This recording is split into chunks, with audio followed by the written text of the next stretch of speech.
resistivity in unit to current electricity. Before going to this, we should know about what is resistor and what is resistance. So resistor is an electronic device.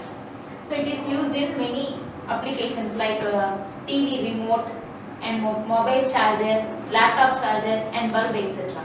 So and what is resistance? Resistance, it opposes the current flow. So resistance, what is resistance? Resistance means it opposes the current flow. And what is resistivity? So resistivity is a property of resistor.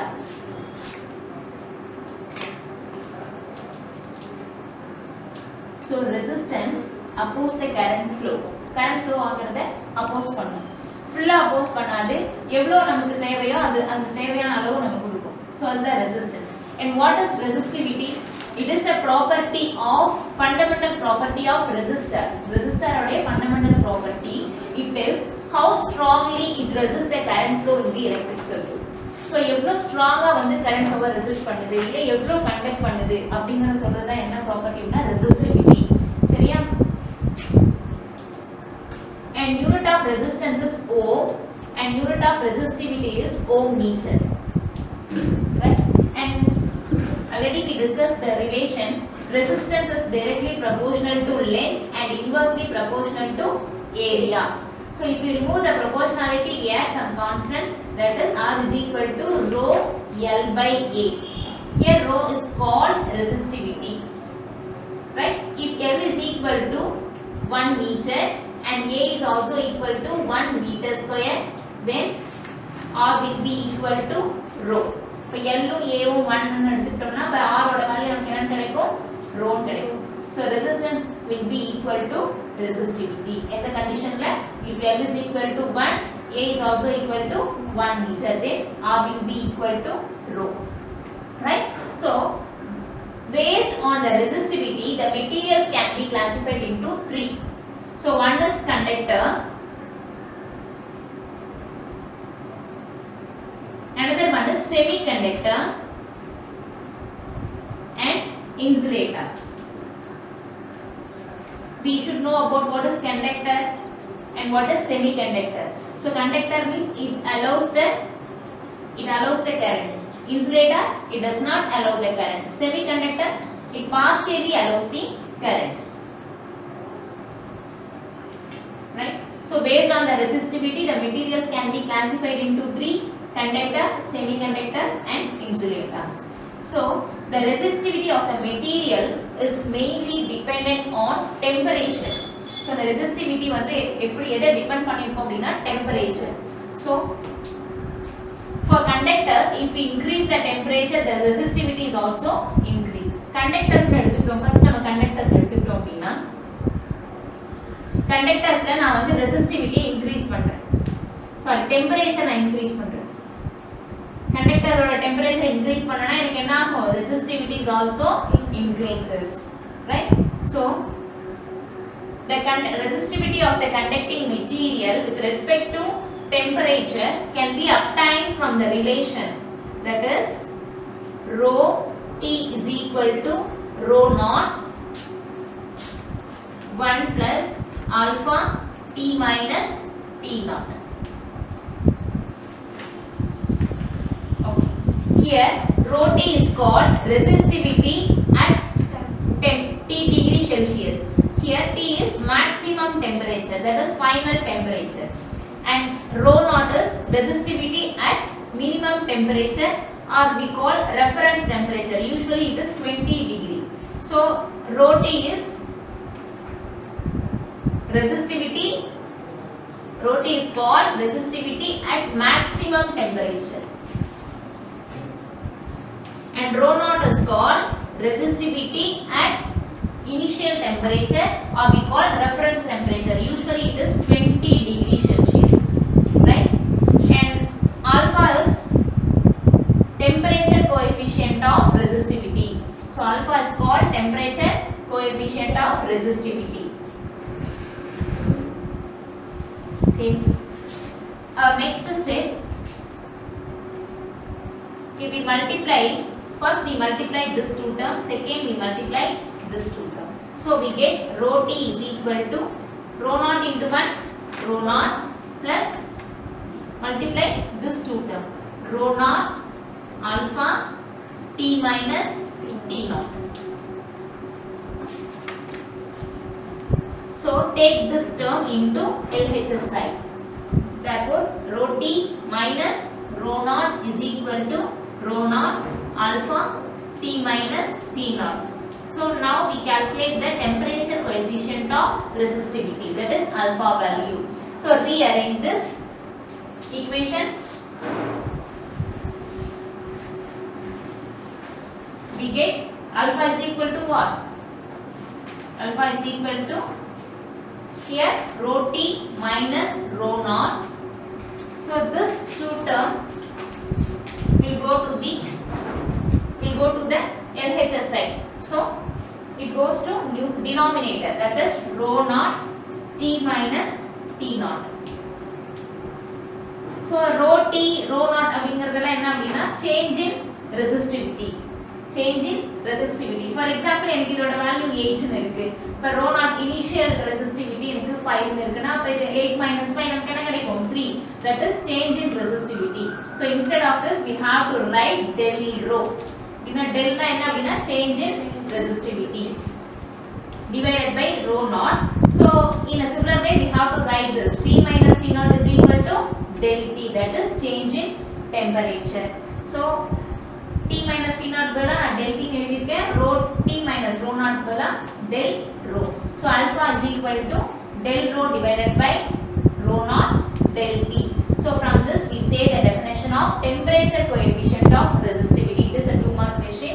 So it is defined as the ratio of increase in resistivity per degree rise in temperature to its resistivity at T naught.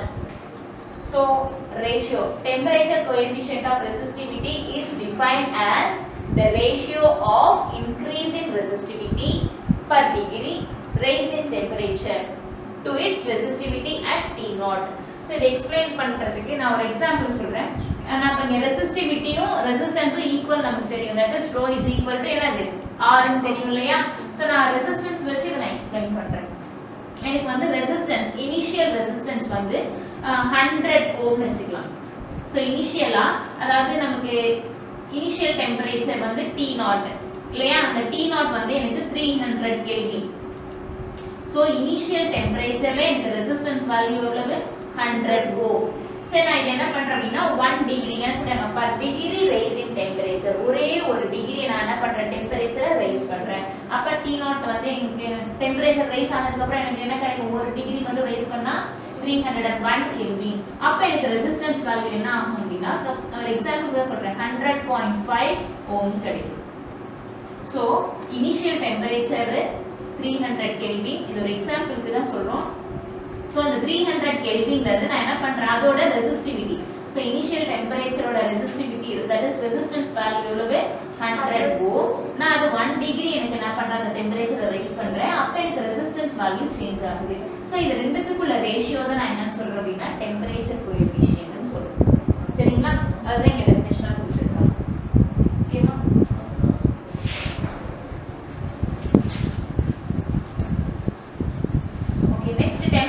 Coefficient for conductors.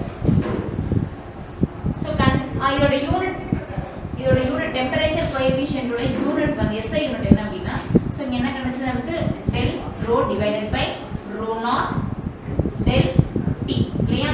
So நமக்கு resistivity ஓட SI unit வந்து நமக்கு தெரியும் ohm metre, and here also resistivity இருக்கு. So இதுக்கு வந்து என்னது ஓம் metre, and டெம்பரேச்சருக்கு வந்து என்னது டிகிரி செல்சியஸ் இல்லையா.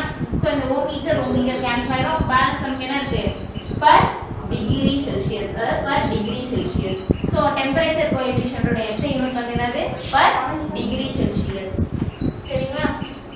Okay, next temperature coefficient for conductors. So conductors க்கு temperature coefficient எப்படி இருக்கும் and semiconductors க்கு temperature coefficient value எப்படி இருக்கும்னு பார்க்கலாம்.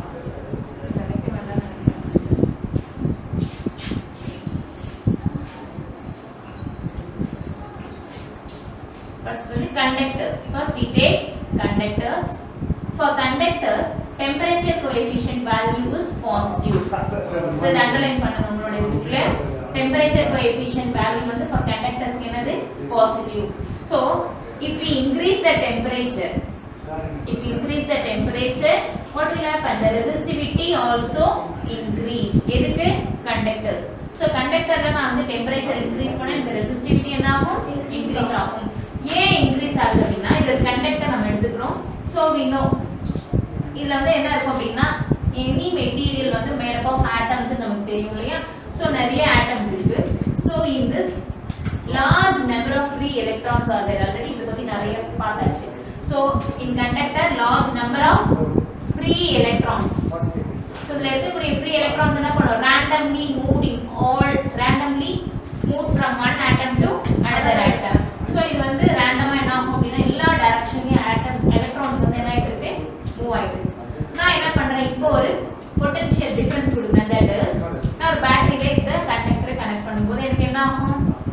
இந்த ஏற்கனவே இதெல்லாம் பார்த்தாச்சு. drift velocity இத பத்தி நம்ம பார்த்தாச்சு. கண்டக்டர் நான் என்ன பண்றேன் அப்படினா ஒரு பேட்டரியில கனெக்ட் பண்ணும்போது எலக்ட்ரான் ஃப்ளோ இருக்கும் negative terminal to positive terminal. So இந்த எலக்ட்ரான்ஸ் எல்லாத்தையும் என்ன பண்ணும்னா drift பண்ணும்.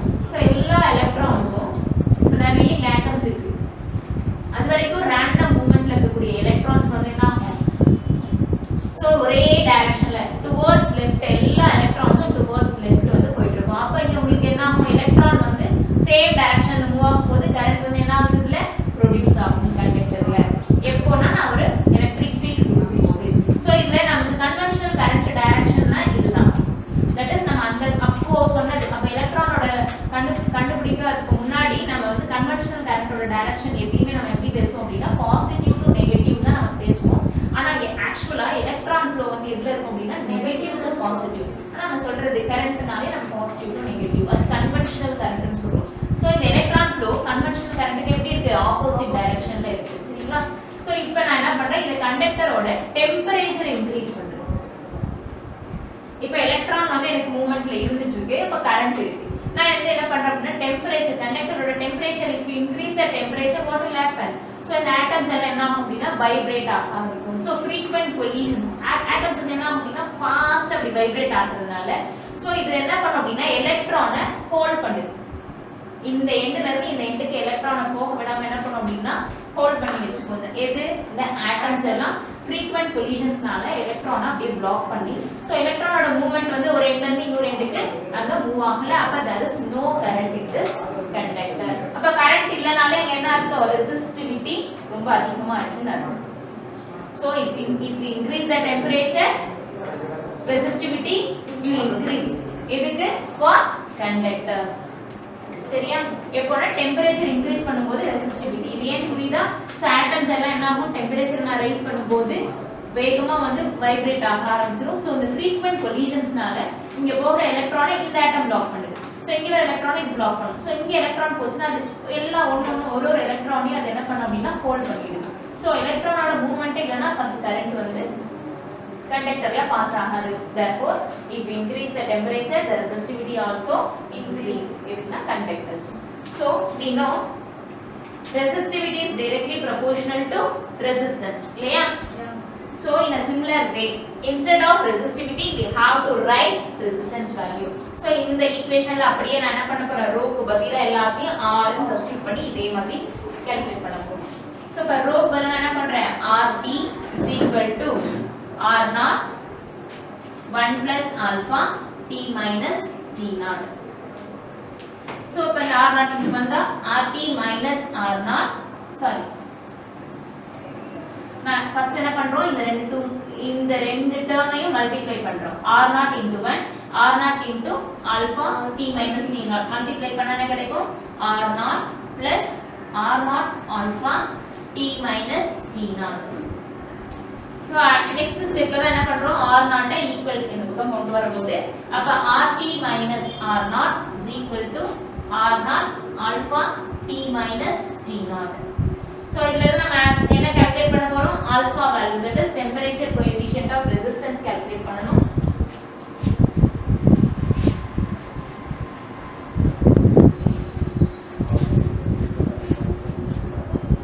Therefore alpha value, the rearrange பண்ணுங்க இந்த ஈக்குவேஷனை alpha value என்ன கிடைக்கும்? RT minus R0 divided by R0 T minus T0.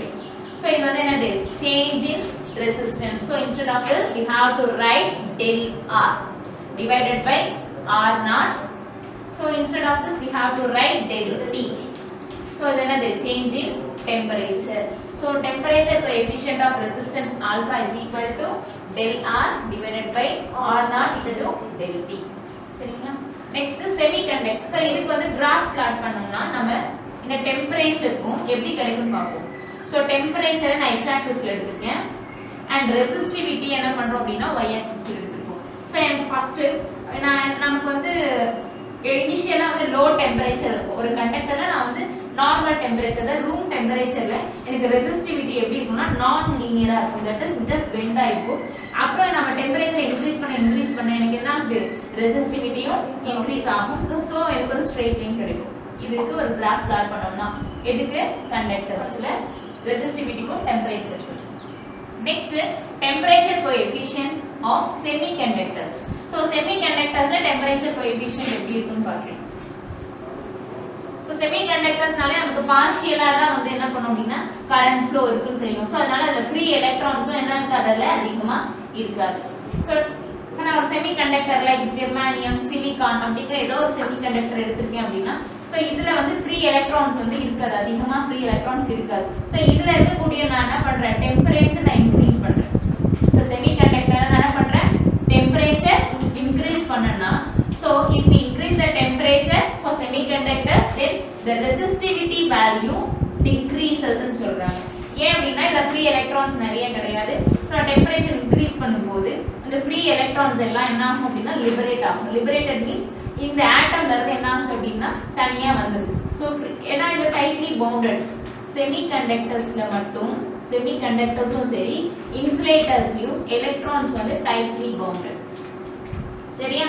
அப்ப இதுல இருக்கக்கூடிய ஏனா free electrons conductorsல தான் நிறைய free electrons இருக்கு. அது ஈஸியா வந்து என்ன ஆகும்னா மூவ் ஆகும். ஆனா இதுல இருக்கக்கூடியது வந்து என்ன ஆகும் டெம்பரேச்சர் இன்க்ரீஸ் பண்ணும்போது it is liberated. So எல்லா free electrons-உம் உங்களுக்கு என்ன ஆகும் அப்படினா மூவ் ஆக ஆரம்பிக்குது. அப்ப எலக்ட்ரான் மூவ்மென்ட் இருக்குனாலே இங்க எனக்கு என்ன இருக்கும் செமிகண்டக்டர்ல கரண்ட் ஃப்ளோ இருக்கு. சோ அப்ப கரண்ட் ஃப்ளோ இருக்கு அப்படினா ரெசிஸ்டிவிட்டி எப்படி இருக்குன்னு அர்த்தம் கம்மியா இருக்கு. நான் ரெசிஸ்டன்ஸ் கம்மியா இருந்தா அங்க கரண்ட் ஃப்ளோ ஜாஸ்தி இருக்கும். இப்ப நான் அதிகமா அப்போஸ் பண்ணனா இப்போ இது ஒரு பைப்ல எனக்கு வாட்டர் ஃப்ளோ இருக்கு. நான் வந்து இத வந்து ஒரு பிளாக் நான் அப்படி பைப் அப்படி அழுத்தி பிடிக்கிறேன் அப்படினா எனக்கு வாட்டர் ஃப்ளோ இருக்காது. தட் இஸ் நான் ரெசிஸ்டன்ஸ் எனக்கு அதிகமா கொடுத்தேனா அந்த கரண்ட் ஃப்ளோ இருக்காது. நான் எனக்கு ரெசிஸ்டன்ஸே நான் கொடுக்கல அப்ப என்ன ஆகும் வாட்டர் ஃப்ளோ இல்லையா அந்த நான் அழுத்தி பிடிக்கிறப்போ வாட்டர் ஃப்ளோ இருக்கும். அதனால இங்க ரெசிஸ்டன்ஸ் குறையும் போது உங்களுக்கு என்ன ஆகும் செமிகண்டக்டர்ல கரண்ட் ஃப்ளோ இருக்கும். சோ இதுக்கு நான் கிராஃப் பிளாட் பண்ணும்போது டெம்பரேச்சர் நான் x ஆக்சிஸ்ல எடுத்துக்கேன் and resistivity y axis. எனக்கு என்ன ஆகும் ரெசிஸ்டிவிட்டி எப்படி இருக்கு டெம்பரேச்சர் ரொம்ப கம்மியா இருக்கும்போது ரெசிஸ்டிவிட்டி ரொம்ப ஜாஸ்தியா இருக்கு. ஆனா நான் டெம்பரேச்சர் இன்கிரீஸ் பண்ண ரெசிஸ்டிவிட்டி டிக்ரீஸ் ஆகும். சோ எனக்கு இப்படி கிராஃப் கிடைக்கும். சரி அப்புறம் இதுல ஒரு ரிலேஷன் ஒன்னு கொடுத்திருப்பாங்க. நம்ம ஏற்கனவே பார்த்தோம் microscopic form of Ohm's law. அதுல வந்து conductivity sigma is equal to என்ன கிடைக்கும்னா n e square tau by m னு ஒரு ரிலேஷன் நம்ம வந்து ஃபார்ம் அவுட் பண்ணிருக்கோம்.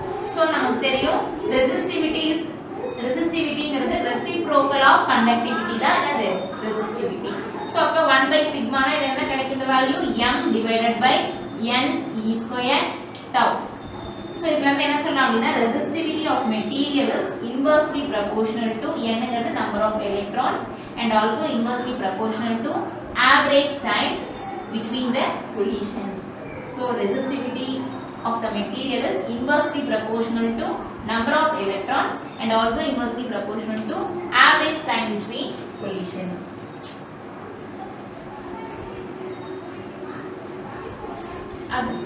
நெக்ஸ்ட் வந்து உங்களோட புக்ல do you know சொல்லிட்டு ஒரு பாக்ஸ் கொடுத்திருப்பாங்க பாருங்க.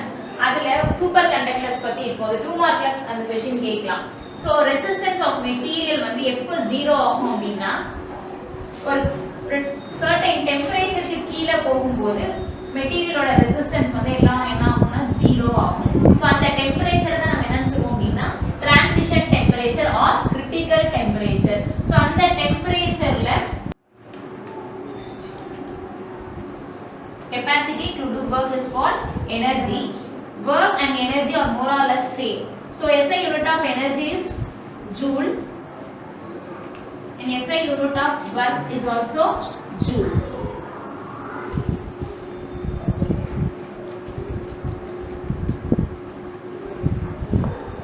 And what is power? Work done by time is called power. So எவ்வளோ ஒரு particular time period நம்ம எவ்வளோ work பண்றோம் அப்படிங்கறத நம்ம என்ன சொல்றோம் அப்படினா power. So energy and work உடைய SI unit வந்து ரெண்டுமே joule தான். So energy or work வந்து more or less same னு நம்ம சொல்றோம். சரிங்களா? So இப்போ இந்த energy னா என்னன்னு தெரியும், power னா என்ன தெரியும். So power is equal to work done by time. So work and energy same னு சொன்னோம் இல்லையா? So work பதிலா நம்ம இங்க என்ன எழுதலாம்? Energy by time கூட எழுதலாம். Energy by time, that is E by T. So in the relation ஞாபகம் வச்சுக்கோங்க, P is equal to E by T.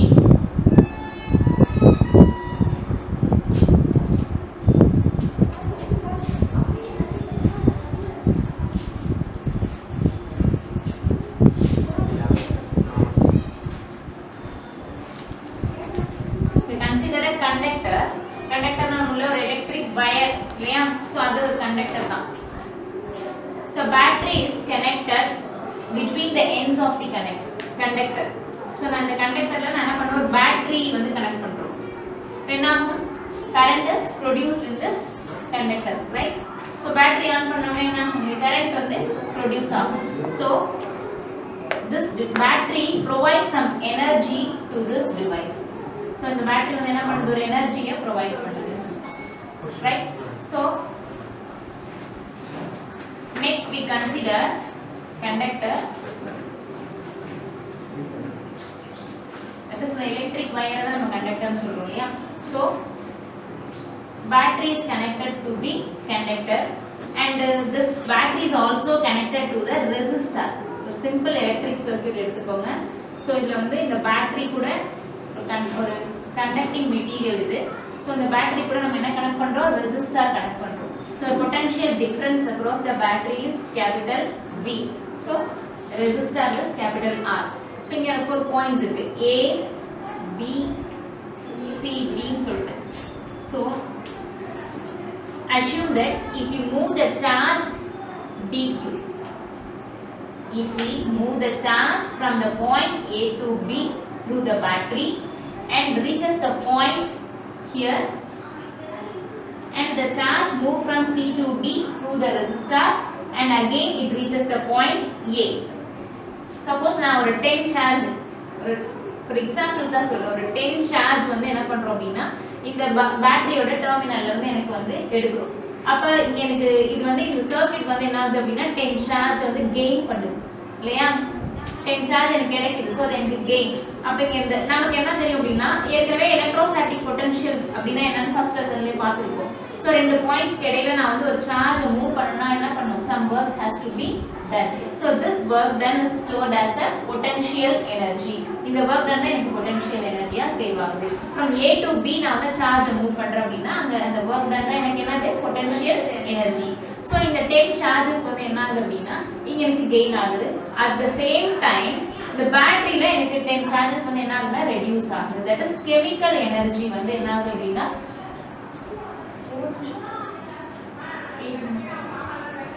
so chemical energy வந்து என்ன ஆகுது, இந்த பேட்டரியில ரெடியூஸ் ஆகுது. So எனக்கு என்ன, இந்த பேட்டரி வந்து 10 charge நான் எடுத்ததனால தான் எனக்கு வெளியில வருது இல்லையா? So 10 charge வந்து இங்க chemical energy of the battery வந்து என்ன ஆகுது, ரெடியூஸ் ஆகுது. But this device gains 10 charge, that is it gains electrostatic potential energy. So இந்த 10 charge வந்து என்ன ஆகுது, இந்த கண்டக்டர் வழியா so இந்த பாயிண்ட் ரீச் ஆகுது, Cங்கிற பாயிண்ட். So இந்த ரெசிஸ்டன்ஸ் தான் நமக்கு தெரியும் இல்லையா, என்ன பண்ணும், it resist the current flow.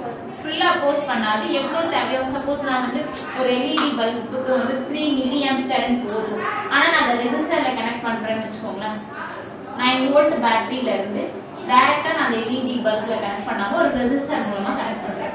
So எனக்கு 3 mA மட்டும் அந்த LED பல்புக்கு கரண்ட் போதும், ஆனா இது வந்து எனக்கு எவ்வளவு கரண்ட் வரும்னா 30 mA வரும். சோ ரெசிஸ்டரோட வொர்க் என்ன, அது பேலன்ஸ் இருக்க 27 mA கன்சியூம் பண்ணிட்டு இதுக்கு தேவையான கரண்ட் மட்டும் தான் ப்ரொடியூஸ் பண்ணும். ஸோ அதனால என்ன ஆகும் அப்படின்னா இந்த ரெசிஸ்டன்ஸ் வழியா இங்க வரும்போது இந்த 10 சார்ஜஸ் வந்து இங்க இதுல பாஸ் பண்ணி வரும்போது என்ன ஆகும்? நிச்சயம் ரெசிஸ்டரா இந்த 10 சார்ஜஸ் கிராஸ் பண்ணும்போது என்ன ஆகும்? என்ன ஆகும்னா ரெடியூஸ் ஆகும். ஏன்னா ரெசிஸ்டரோட வேலையே இட் ரெசிஸ்ட் தி கரண்ட் தான். சரியா? சோ இந்த 10 சார்ஜஸ் இங்க வரும்போது நிச்சயம் என்ன ஆகும்? இங்க பொட்டன்ஷியல் எனர்ஜில லாஸ் இருக்கும். So again இது என்ன பண்ணும் அப்படினா இந்த பாயிண்ட் A ல ரீச் பண்ணுது. So this process continues till the battery is connected in the circuit. இதே process continue ஆயிட்டே இருக்கும். So திருப்பி இங்க வரும்போது பேட்டரில இருந்து திருப்பி 10 சார்ஜஸ் எடுக்குது. திருப்பி இங்க 10 சார்ஜஸ் இங்க கெயின் ஆகுது. பேட்டரிக்குள்ள கெமிக்கல் ரியாக்ஷனால அது குறையுது. பேட்டரிக்குள்ள குறையுது, சார்ஜ் குறையுது. So இந்த 10 சார்ஜஸ் திருப்பி இந்த ரெசிஸ்டர் கிட்ட வரும்போது இத கிராஸ் பண்ணி வரும்போது இங்க எனக்கு கன்சியூம் ஆகும். இந்த சார்ஜஸ் வந்து என்ன ஆகுது? கன்சியூம் ஆகுது. So இதே process continue ஆயிட்டே இருக்கு. சரிங்களா? சோ அப்ப திருப்பி இந்த பாயிண்ட் A க்கு வந்து ரீச் ஆகும்போது என்ன ஆகும் அப்படினா again இந்த process continue ஆயிட்டே இருக்கும். நமக்கு தெரியும் power P VI. சோ எப்படி இந்த ஃபார்மை நம்ம கொண்டு வந்திருக்கோம்னு பார்க்கலாம். power P VI ங்கிறது நம்ம ஏற்கனவே 10th ல இந்த ரிலேஷன் பார்த்திருப்பீங்கல்ல. power P VI. சோ இங்க லாஸ் ஆகக்கூடிய அந்த பொட்டன்ஷியல் எனர்ஜி எவ்வளவு? நமக்கு பொட்டன்ஷியல் எனர்ஜி நம்ம ஜெனரலா U ன்னு சொல்லுவோம். U the potential difference into the charge Q. Potential difference into the charge Q. Here நம்ம இந்த சார்ஜ் நம்ம என்ன டினோட் பண்றோம்னா dQ. Therefore du is equal to V into dQ. Charge நம்ம என்ன டினோட் பண்ணிருக்கோம்? dQ ங்கற charge. Therefore potential energy du is equal to V into dQ. So power P is equal to நமக்கு தெரியும் என்னது? பவர் நம்ம ஏற்கனவே பவருக்கு ஒரு ஃபார்முலா பார்த்தோம் இல்லையா? power is equal to energy by time taken இல்லையா? இந்த எனர்ஜி தான் இங்க பொட்டன்ஷியல் எனர்ஜின்னு சொல்றோம். So potential energy is equal to du by dt. Time taken is dt. du ஓட வேல்யூ நமக்கு என்ன தெரியும்? V into dq by dt. So instead of dq by dt நமக்கு ஒரு ஒன்னு தெரியும் என்னது? That is electric current. Electric current I is equal to dq by dt தெரியும். So instead of dq by dt we have to write I. Therefore P is equal to VI. இதான் வந்து என்னன்னா பவரோட formula. So this expression says the power produced by the battery. So the battery ல இருந்து produce ஆகக்கூடிய power எவ்வளவு? P is equal to VI. So அந்த இடத்துல எனக்கு ப்ரொடியூஸ் ஆகக்கூடிய பவர் வந்து P is equal to VI. ஆனா எனக்கு இங்க நான் அந்த பவர் ப்ரொடியூஸ் பண்ணி நான் இங்க டெலிவர் பண்றேன். ஒருவேளை ஃபுட் நான் இங்க ரெடி பண்ணி சப்ளை பண்றேன்னு வெச்சுக்கோங்க. சோ இங்க ப்ரொடியூஸ் ஆகுறது எனக்கு ஃபுல் அமௌண்ட் ஆஃப் பவர் இங்க வருமான்னு கேட்டா நிச்சயம் இருக்காது, இங்க குறையும். சோ அங்க ரெசிஸ்டர்ல எனக்கு எவ்வளவு பவர் கன்சியூம் ஆகுதுன்னு நம்ம நெக்ஸ்ட் பார்ப்போம். அதுக்கு வந்து என்ன பண்றோம் அப்படினா இங்க ரெசிஸ்டர் நமக்கு தெரிஞ்ச ஒரு விஷயம் தான் Ohm's law. V is equal to என்னது? IR. ஓம்ஸ் லால இருந்து V is equal to IR நம்ம டிரைவ் பண்ணிருக்கோம். இதுல இருந்து I வேணும்னா என்ன பண்ணலாம்? V divided by R. இல்லையா? இந்த ரெண்டு ரிலேஷனும் நமக்கு தெரிஞ்சதுதான். V is equal to IR. இதுல இருந்து I வேணும்னா V divided by R. So இந்த P is equal to VI ல நான் V க்கு பதிலா என்ன சப்ஸ்டிட்யூட் பண்ண போறேன்? IR க்கு சப்ஸ்டிட்யூட் பண்ண போறேன். P is equal to VI. நமக்கு V க்கு பதிலா என்ன தெரியும்? IR தெரியும். சோ V க்கு பதிலா IR into I. அப்ப இங்க மல்டிப்ளை பண்ணா என்ன கிடைக்கும்? I square R ன்னு கிடைக்கும். இது ஒரு form of power. P is equal to என்னது? I square R. So therefore power என்ன சொல்றாங்க? Power produced by the resistor is I square R. So எனக்கு ரெசிஸ்டர்ல ப்ரொடியூஸ் ஆன பவர் எவ்வளவு? I square R. So if you double the current, then what will the power? If you double the current, then what will be the power? When I double பண்ணனா power எனக்கு என்ன ஆகும்? எவ்வளவு times increase ஆகும்? 4 times increase ஆகும். Why? Because இது வந்து square இல்லையா? when அந்த 2 ஸ்கொயர் தான் எனக்கு என்ன கிடைக்கும்? இங்க 4 ன்னு கிடைக்கும். சோ கரண்ட நான் வந்து டபுள் பண்ண அப்படினா பவர் எனக்கு எவ்வளவு டைம்ஸ் இன்கிரீஸ் ஆகுது? 4 டைம்ஸ் இன்கிரீஸ் ஆகும். சரியா? 3 minutes. இதுல இருந்து இப்ப டோட்டல் எனர்ஜி இப்ப நம்ம பவர் கால்குலேட் பண்ணிட்டோம். இந்த சர்க்யூட்ல இருக்கக்கூடிய டோட்டல் எனர்ஜி கால்குலேட் பண்ணனும். சோ எனர்ஜி நமக்கு தெரியும். power is equal to energy by time taken நமக்கு தெரியும். இதுல இருந்து எனர்ஜி வேணும்னா என்ன பண்ணலாம்? power into time taken. So power வந்து என்னது? power into time taken. So இதுல power ஓட யூனிட் வந்து நமக்கு என்னன்னு தெரியும் watt, energy ஓட யூனிட் வந்து joule and time ஓட யூனிட் வந்து SI யூனிட் வந்து second. So இது வந்து SI யூனிட். So இந்த எனர்ஜி ஓட SI யூனிட் வந்து என்னது joule, power ஓட SI யூனிட் வந்து watt. ஆனா நம்ம பிராக்டிகலா வந்து இந்த யூனிட் யூஸ் பண்ண மாட்டோம். கிலோவாட் ஹவர் அப்படிங்கற ஒரு பெரிய யூனிட் தான் யூஸ் பண்ணுவோம். ஏன்னா நம்ம கரண்ட் பில் எல்லாம் வீட்ல குறிக்க வருவாங்க இல்லையா, அப்ப அந்த யூனிட் எவ்வளவு யூனிட்ஸ் கரண்ட் ஓடிக்கு 100 இல்ல 120 இல்ல 200 யூனிட்ஸ் தான் சொல்லுவோம். சோ இதெல்லாம் கிலோவாட் ஹவர்ல தான் மெஷர் பண்ணிருக்காங்க. சோ 1 கிலோவாட் ஹவர்ங்கிறது 1 யூனிட் ஆஃப் எலக்ட்ரிக்கல் எனர்ஜி. சரி, அப்ப எனர்ஜியோட SI யூனிட் ஜூலா இருந்தாலும் நம்ம பிராக்டிகலா நம்ம என்ன யூனிட் யூஸ் பண்ணுவோம், கிலோவாட் ஹவர்ங்கற யூனிட் தான் யூஸ் பண்ணுவோம். சோ 1 கிலோவாட் ஹவர் வந்து எப்படி SI யூனிட்ல கன்வர்ட் பண்றதுக்கு ஒரு ரிலேஷன் இருக்கு. That is 1 kilowatt hour is equal to, so கிலோனாலே நமக்கு 1000 இல்லையா, அப்ப என்ன பண்ணலாம் 1000 வாட். கிலோவாட் மேல நம்ம எப்படி எழுதலாம் 1000 வாட் தான் கிலோவாட். ஹவர் ஒரு 1 ஹவர்ல எவ்வளவு செகண்ட்ஸ் இருக்கு நமக்கு தெரியும், 3600 செகண்ட்ஸ் இருக்கு 1 ஹவர்ல. சோ இப்போ இத எப்படி சிம்பிளிஃபை பண்ணலாம், சயின்டிஃபிக் நோட்டேஷன்ல எப்படி எழுதலாம். சோ இங்க 3 zeros இருக்கு, இங்க 2 0. அப்ப 36 into 10 to the power 5 watt into second. So watt into second பதிலா நமக்கு என்ன தெரியும், ஜூல் னு தெரியும். சோ இதுக்கு பதிலா நம்ம என்ன எழுதலாம் ஜூல். சோ இத இன்னும் எப்படி சிம்பிளிஃபை பண்ணலாம்னா 3.6 into 10 to the power 6 joule.